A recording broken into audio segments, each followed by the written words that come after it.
अभंगाच्या प्रसंगात तुकाराम महाराज म्हणतात की रामराज्य झाले. आता रामराज्य झाल्यानंतर आता आम्हाला काही कमी नाही. का कमी नाही तर धरती माता भरघोस पीक देऊ लागली आणि गाय म्हशी दूध देऊ लागल्या. ऐका, आजकाल काय झाले, प्रथम एकच रावण होता पण आता घराघरात रावण झालाय. मग घरात आता घराघरात रावण झाला. तितके रूप तर देवाला घेता येणार नाही.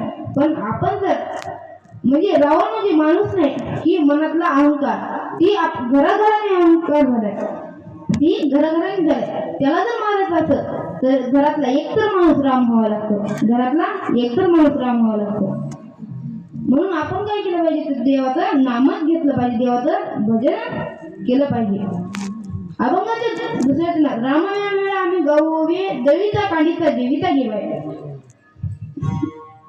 दळण करताना आपण काय केलं पाहिजे तर जेवताना आपण काय केलं पाहिजे, जेवताना दळताना आणि काढताना. ऐका, महिला मंडळाला तर झाडून काढताना काही काम नसतं. काम असतं काय नाही ना.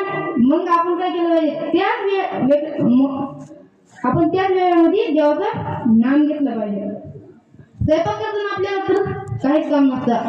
हा नसतं का, असतं का फोनवरच बोलत बसत असतं नाही ना. मग आपण स्वयंपाक करताना सुद्धा देवाचं नाम घेतलं पाहिजे.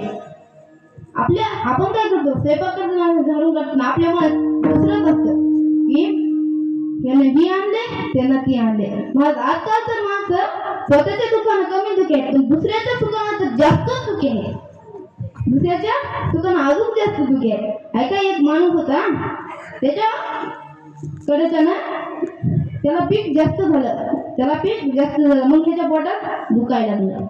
मग त्याच्या मुलाने त्याला काय केलं तर रेणापूरच्या दवाखान्यात नेलं. मग तिथलं डॉक्टर मला राहत नाही. मग तिथून दुसऱ्या दवाखान्यात नेलं लातूरच्या, तिथं म्हणाला राहत नाही. मग ती गेला पुण्याला, तिथं बी राहत नाही म्हणा. मग तिथून गेला ती मुंबईला. तिथे गेला की तिथला डॉक्टर म्हणा हे कशामुळे दुखायला, ती जरा हुशार होता. ती म्हणा कशामुळे दुखायला, ते मुलगा म्हणा जेव्हापासून कडेच्याला जास्त पीक झाले तेव्हापासून याचं पोट दुखायला. मग तो डॉक्टर म्हणतो ह्याचा इलाज तर कुठंच नाही. का तर ती काय करू लागली तर स्वतःच्या दुःखाला कमी दुखी होता पण दुसऱ्याच्या दुःखाला जास्त दुखी होता. मग त्याच्या पोटात जरा जळत असतं. त्याला वाटत असतं आपल्याला कमी झाले, त्याला जास्त झाले ना आपल्यालाच कमी कसं काय. म्हणून तो त्या विचारात राहत असतो. आणि ते जर त्या विचार सोडून जर देवाचं नाम घेत असतं तर त्याला देव प्राप्त झालं असतं का नाही, झालं असतं का नाही. म्हणून आपण देवाचं नाम घेतलं पाहिजे. विठ्ठल विठ्ठल